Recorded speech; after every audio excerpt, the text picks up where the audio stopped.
Yan mga garay, magkakabit po tayo ng bagong inodoro. Ito guys, ay binaklas natin yung inodoro na luma. Bumili yung may-ari ng bago guys. Sisilat lang natin to at meron siyang parang gray.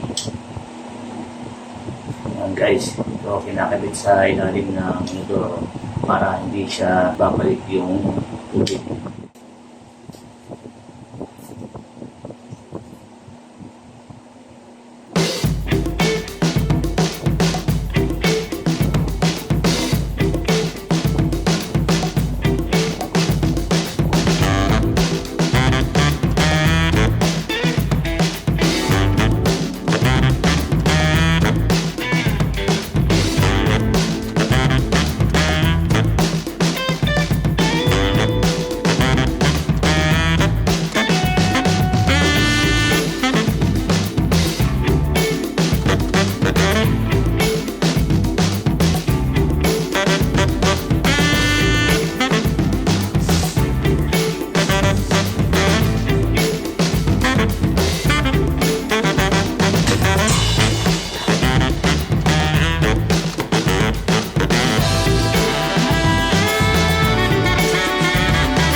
Yun mga kagaray, dito naman po tayo. Meron tayo dito guys na nire-repair na CR.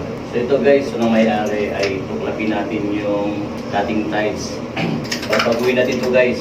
So ito mga shower niya, tatanggalin natin to guys. Talagyan natin dito ay telephone shower na lang kasi hindi na uso to guys. Pag ito nasisira ay napakahirap ayusin kasi nakapoon siya sa pader. So ito guys ay tutuklapin mo namin lahat to. At magpapanibago tayo guys ng installation ng tubero ng kanyang inodoro guys. Dati guys, nandito yung inodoro. Dito namin guys i-mount yung inodoro. So ito ay sisinsilin natin guys yung mga pipe niya sa ilalim. At yung mga water line niya guys ay babaguhin din natin. Nandito pa rin tayo guys sa Bambang Pasig. Kasi itong may-ari ay nilulugos-lugos niya guys yung kanyang ipagagawa. So ito guys ay magsisinsila naman tayo.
So yun guys, kakabit tayo ng pipe ng tubig, saka nagtubig na tayo guys. Binago natin yung pero dito sa loob ng CR kasi ay mali yung pagkakagawa ng una. So yung guys, naglagay din tayo ng ventilation kasi may tubig na yung pipe niya. So papakita ko sa inyo yung ventilation niya. Ito guys yung uupuan ng inodoro. So ito naman guys yung kanyang ventilation. Yan guys, pataas. Yan, kinokonek ng kasama ko dun sa exhaust fan. Okay na. Ayun, nakakabit na sa exhaust fan guys.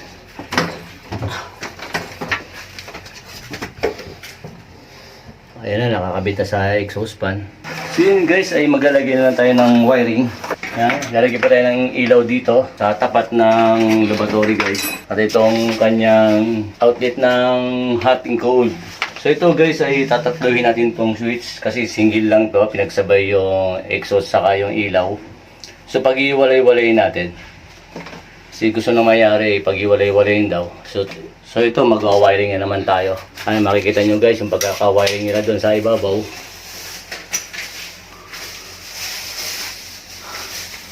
Ay parang spaghetti.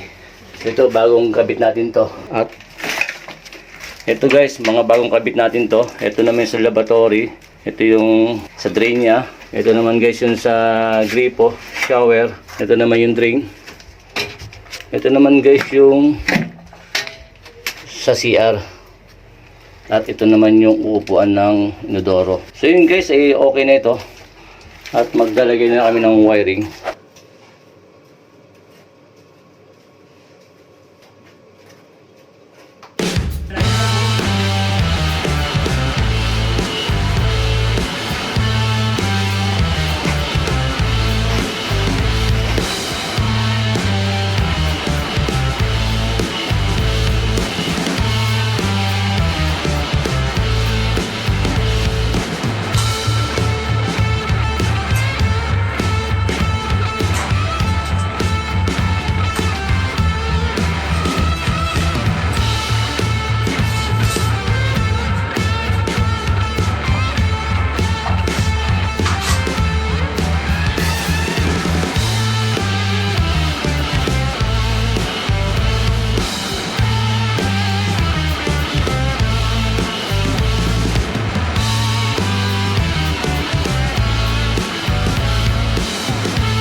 So yun mga garahe, ay pinipinis na natin guys yung kanyang wall at sa kanya yung kisame.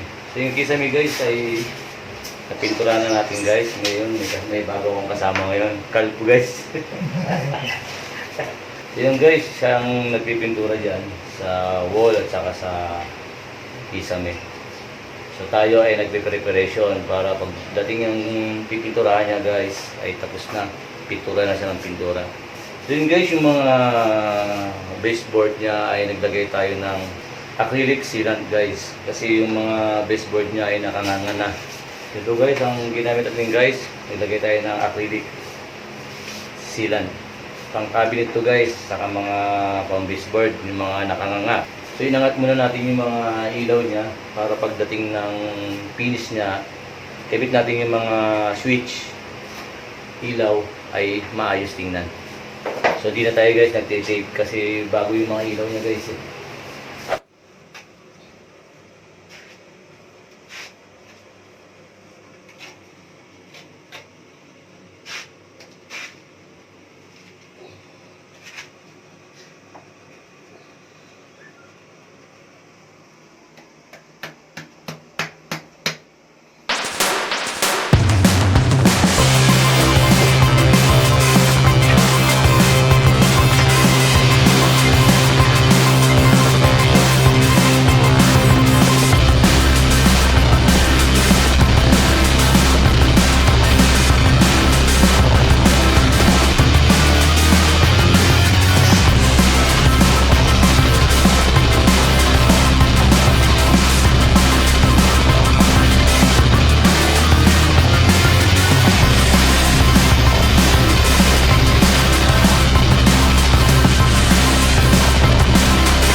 natin, oh. Kung kukunin. Oh.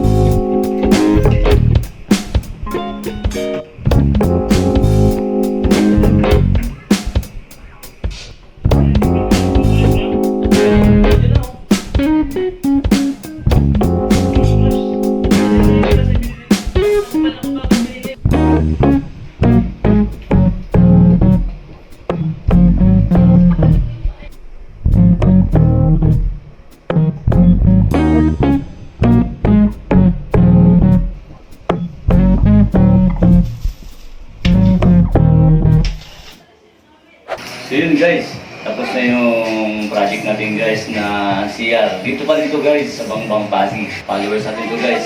So nag-request siya guys ay kung pwede raw paganda yung kanyang CR. Sabi ko nga sa inyo guys, ito yung dati naming giliba na winas out namin yung tiles. Kaya ito na guys ang nangyari ngayon. Yan, mapapansin nyo guys yung kanyang lavatory.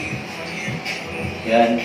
Tapos guys, yung kanyang inodoro. Dati guys, nandito yung inodoro, dito yung lavatory. So yun guys, binago natin lahat. So ito guys, mapapansin nyo yung kanyang kanto ay hindi tayo nagalagay ng tile trim. So guys, nilagay natin guys ay tiles din. Para hindi siya nakakauntog. Pati rin to guys, yung kanyang drain.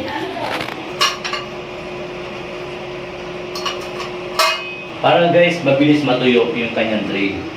Kaya nilapara natin yung kanyang floor drain. So ito guys, Yarina, mapapansin nyo guys yung ilaw niya. Yan. May sarili siya guys na exhaust fan.